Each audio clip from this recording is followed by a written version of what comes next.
The last two episodes show the first 2 weeks of our 4,000-mile trip across the Pacific Ocean from Panama to Gambier, a remote area of French Polynesia.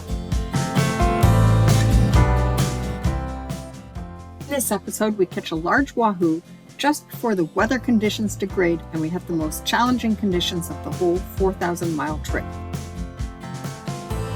We really appreciate a like. Don't forget to subscribe and ring that notification bell so you see our videos when they're posted about every 2 weeks. Join us during our adventures of sailing the South Pacific.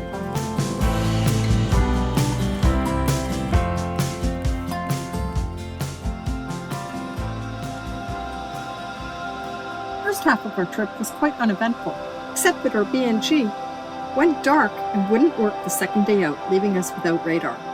This proved to be a problem towards the end of the trip when we had no moon. This was not your typical downwind sail across the Pacific Ocean because we were much further south than we would be if we were going to the Galapagos. We were impacted by waves coming from the Southern Ocean, from Antarctica, that were hitting us on the side, and there was unsettled weather.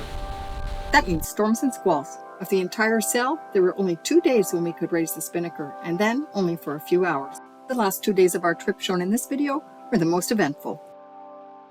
We're getting close to destination, Gambier Island. They're all inside an atoll, and then some of the islands are mountainous inside here, and this is all a lagoon.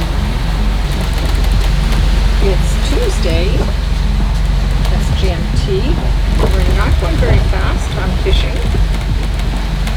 We're under motor, there's no wind. As soon as the boat speed dropped, we caught a fish. I got you, I'm rolling.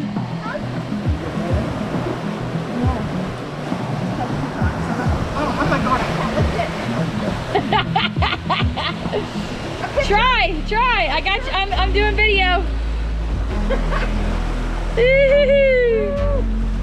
Yeah, girl.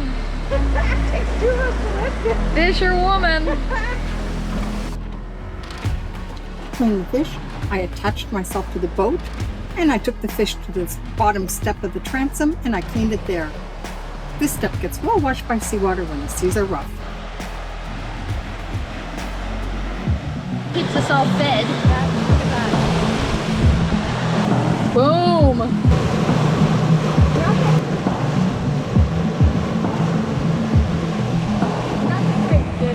Nope.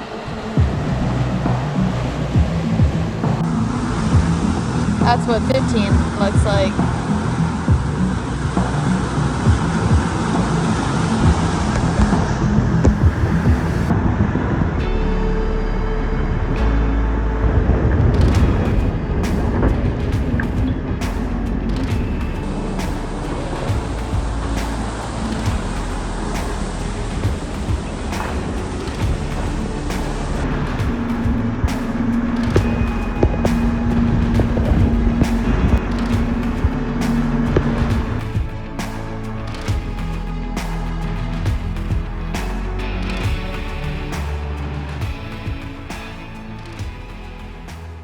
With or without the beard?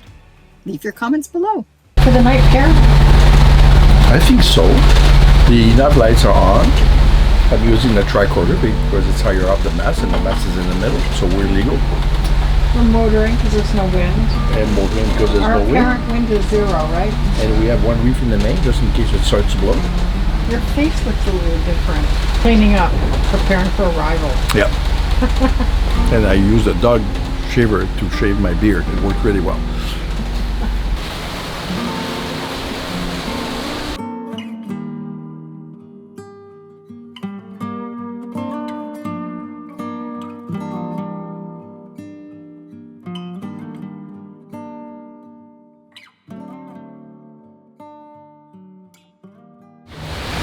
Well, it's our second last night at sea and it is very rough. I'm on night watch. It's pitch black, no moon. You can see our destination. And what's going on is we're beating into the wind and there's going to be a complete wind shift. And we're going to be beating the other direction. The wind's coming this way, it's going in a big circle. so that's why we're going to have a total wind shift. And the true wind direction is switching anywhere from 300 up to 330. So that means constant checking. Our boat speed is around 9 knots. We're going between 8 and 10, so averaging 9. Basically, I really don't like these conditions. As we got into it, Pierre and Robert were sitting outside, and Robert said, "This sucks." And Pierre said, "Yeah, this is really terrible." So we have 2 reefs in the main, and we have the Genoa out. We're still maintaining good speed, 9 knots right now. I got an hour and a half left on my shift. The sun won't be coming up for another 2 hours, but at least there'll be some light in another hour. Chiller doesn't like the rough conditions, but she just chills out. Anyways, this is what sailing's about. Sometimes it's not all hunky-dory the way you want it.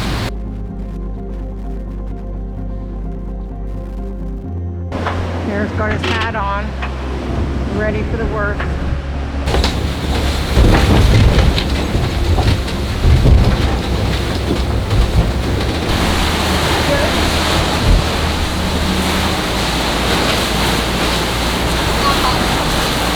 Your shirt looks wonderful. Clean attire. Such a beautiful day. It's so much nicer when you can see actually. Yeah.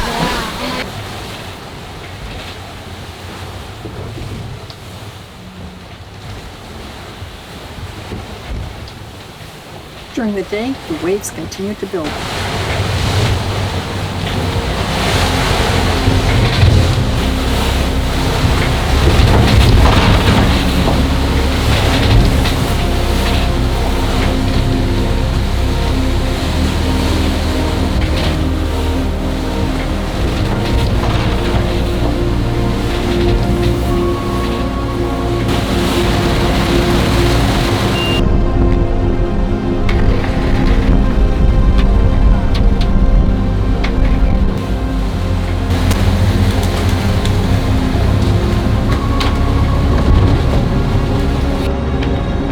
Tell Leah that she doesn't have to stay in the rain, eh?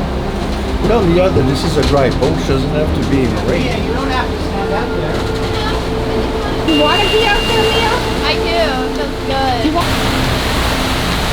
a shower?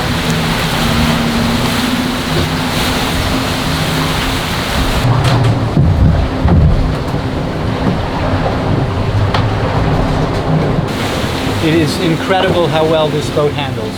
We put up a staysail in a storm and we feather up and we don't even have to. It's incredible. The wind velocity goes up to 30 knots and it's nothing. We had the filter alarm going off, but that's a little bit of water in the engine room. I'm pretty sure it's in the start of the engine room. When I was in there, I saw the water. Just enjoying nature's company.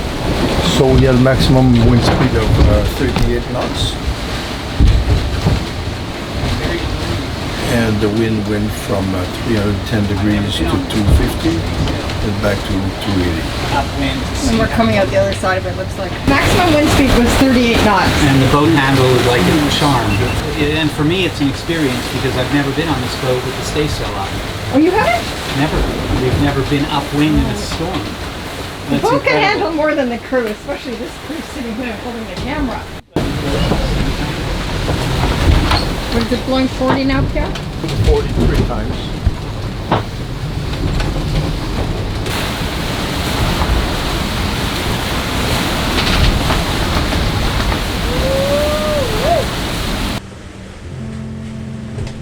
What we're having? Yeah.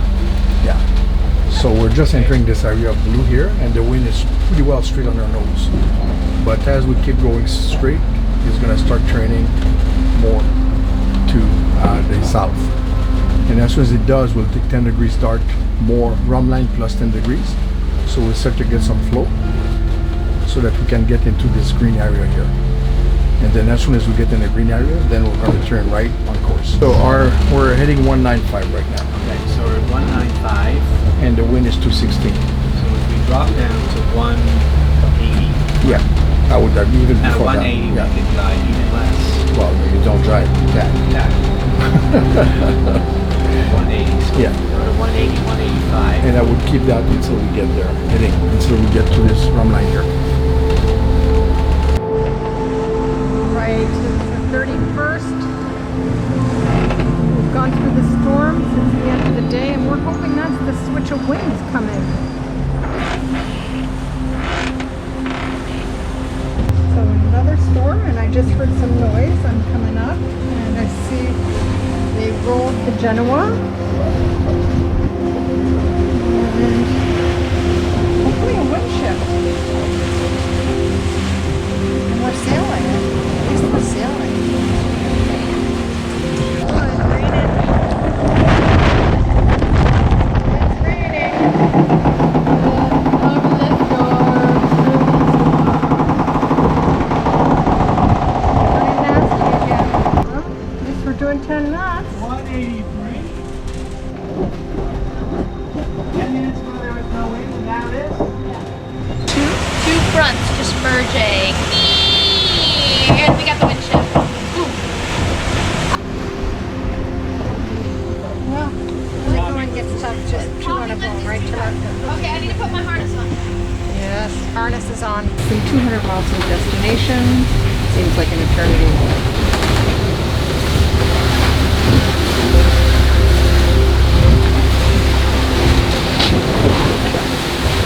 This is our last night. This is the night we're having. It's still a little rock and roll, but you can see wind gusts up to 40. We've had steady just below 30 before. This is about a 10-minute period right here, 10 minutes. So before that, we had kind of steady 30. So we put up a staysail. We have 2 reefs in the main, and it's getting a little calmer. And our boat speed is going down, which actually is a good thing because we sounded like a freight train. Do you think it's a good thing? Yes, at one point you get tired of the freight train. And we just had a roadway come straight across like a waterfall.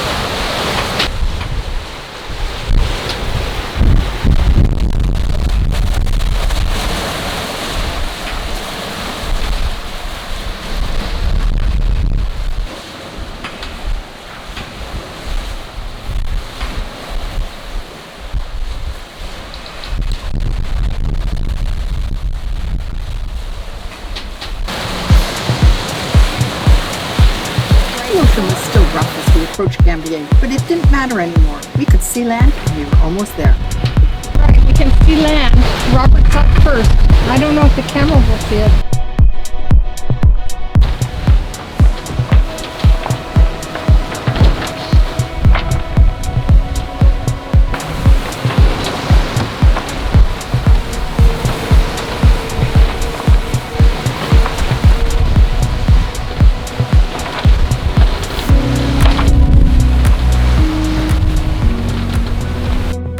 Just entered into the southern pass and the waves were abating. It felt really good. It was so nice to be in the calm of the lagoon.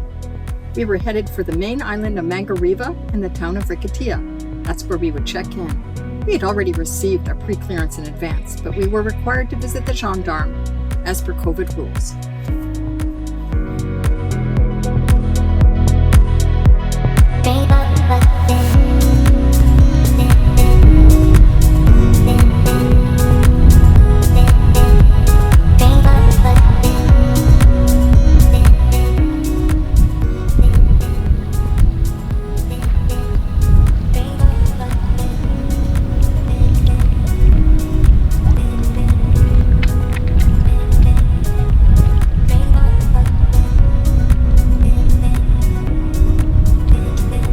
Night at anchor, Tiller slept outside, and I enjoyed the early morning sound of being in a town.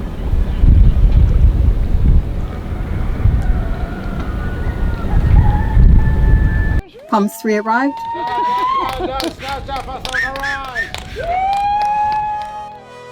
It was so nice to see our friends after a long and rough voyage across the Pacific Ocean.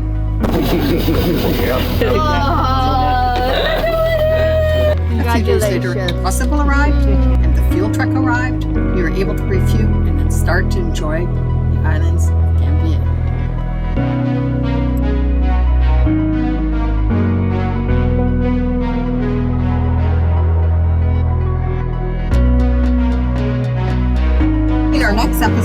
explore the Gambier Archipelago.